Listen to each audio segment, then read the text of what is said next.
Imagine waking up to the sound of gunfire in your capital city. On April 15, 2023, this nightmare became reality for the people of Khartoum, Sudan. Two armies, once allies, turned their weapons on each other, and in a matter of days, a nation was engulfed in war. But this fire didn't start with a single spark. Its kindling was laid over decades. For 30 years, Sudan was under the iron fist of Omar al-Bashir, a leader who seized power in 1989. His rule was defined by military force and a complex political landscape. During this time, regional rebellions burned, most notoriously the war in Darfur, which began in 2003 and was marked by horrific atrocities committed by militias known as the Janjaweed. In 2019, a wave of mass protests swept Bashir from power, and a glimmer of hope appeared. A fragile power-sharing agreement between civilian leaders and the military was meant to guide Sudan towards democracy, but trust was paper-thin. By 2021, another military coup shattered that dream, setting the stage for a devastating confrontation. Two powerful armed factions had been allowed to grow within the state, and their collision was now inevitable. At the heart of this conflict are two men, two forces. First, the Sudanese Armed Forces, or SF, led by General Abdel Fattah al-Burhan, the head of the army and the country's de facto ruler. On the other side, the Rapid Support Forces, or RSF, commanded by Mohammed Hamdan Dagalo, better known as Hemedti. The RSF's origins are deeply tied to the very Janjaweed militias from the Darfur conflict. Over the years, they amassed incredible power and wealth, controlling gold mines and other valuable resources, effectively becoming a state within a state. While there were formal agreements to integrate the RSF into the national army, these talks were a thin veil for a simmering rivalry. Both generals, Burhan and Hemedti, were locked in a battle for ultimate control over money, over resources, and over the future of Sudan. It was a system built on guns, not on ballots. On that fateful morning of April 15, 2023, the tension finally snapped. Clashes erupted around critical locations in Khartoum, the army headquarters, the presidential palace, the international airport. What began as skirmishes quickly spiraled into full-blown urban warfare. The city became a prison for its own people.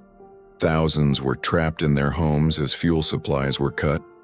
Hospitals were overwhelmed with casualties, and roads became clogged with families desperately trying to flee. The war didn't stay in Khartoum. Within weeks, the violence had spread like a wildfire, engulfing Darfur, Kordofan, and the eastern regions. The conflict mutated, creating multiple fronts with multiple actors. In the capital, the RSF managed to capture strategic neighborhoods, the airport, and key military sites. But in Darfur, the conflict took on a terrifyingly familiar shape. The RSF and its allied militias launched brutal attacks on civilian communities, targeting non-Arab groups like the Masalit and Zagawa, in a chilling echo of the atrocities from 2 decades earlier. By mid-2023, the situation had deteriorated so badly that the United Nations declared it the largest humanitarian crisis in the world. Millions were displaced from their homes, and thousands were dead. The war zone, once a single flashpoint in the capital, had become a countrywide inferno. So how did a nation on the brink of a democratic transition fall apart so spectacularly? There are 3 key reasons. First, the raw military power struggle.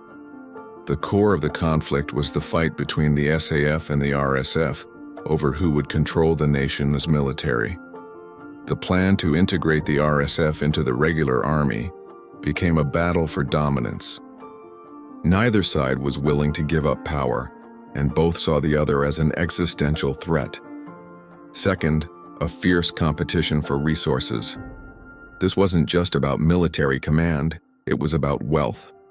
The RSF controlled vast, resource-rich territories, especially in Darfur and Kordofan, with lucrative gold mines and control over border trade.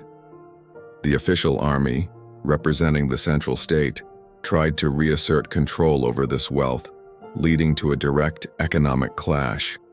And third, the complete collapse of the state and the exclusion of civilians. Decades of dictatorship had hollowed out Sudan's institutions.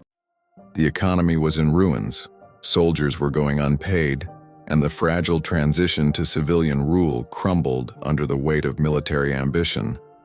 When the integration talks stalled in late 2022, both forces began mobilizing troops and weapons, preparing for the inevitable. On April 15th, the war began. As the conflict spread, the systems that keep a society alive broke down. Hospitals were looted and forced to shut down. Aid convoys carrying life-saving food and medicine were blocked. Famine warnings began to flash red across the country. The war didn't just damage Sudan's infrastructure, it incinerated it. The Battle of Nyala in South Darfur, which raged from April to October 2023, ended with the RSF capturing a major army base. Then in January 2024, the siege of Baba Nusa began in West Kordofan, a months-long brutal struggle. By April 2025, an almost unbelievable 13 million people had been displaced. Tens of thousands had been killed. Famine became a real and present threat across Darfur and beyond. The violence has disproportionately hammered civilians. Villages have been burned to the ground, hospitals have been ransacked, and homes have been destroyed. Once quiet regions have been turned into horrifying battlefields. The economy has collapsed, the currency has plunged, and an entire generation of children is out of school.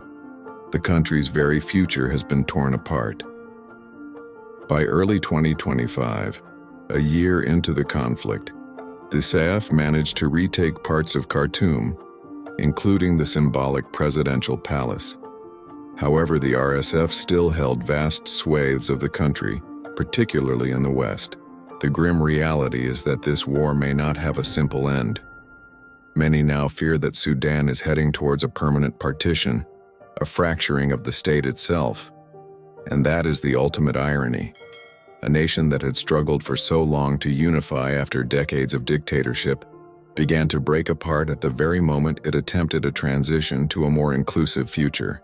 International aid is flowing in, but with access routes blocked and humanitarian workers targeted, it's not enough. The world watches, but the country burns. Sudan did not become a war zone overnight. It was a disaster built over decades of mistrust, a relentless pursuit of power, and the exclusion of its own people. The generals who once stood together to rule the country now command its destruction. And the greatest tragedy isn't just the hail of bullets and the smoke-filled skies, it's the lost future of 45 million people. The flames of Sudan began with a power struggle in the capital. Now, they threaten to consume an entire nation. The question that hangs over the ashes is a stark one. Will Sudan survive, or will this war define its fate for decades to come? Thank you for watching.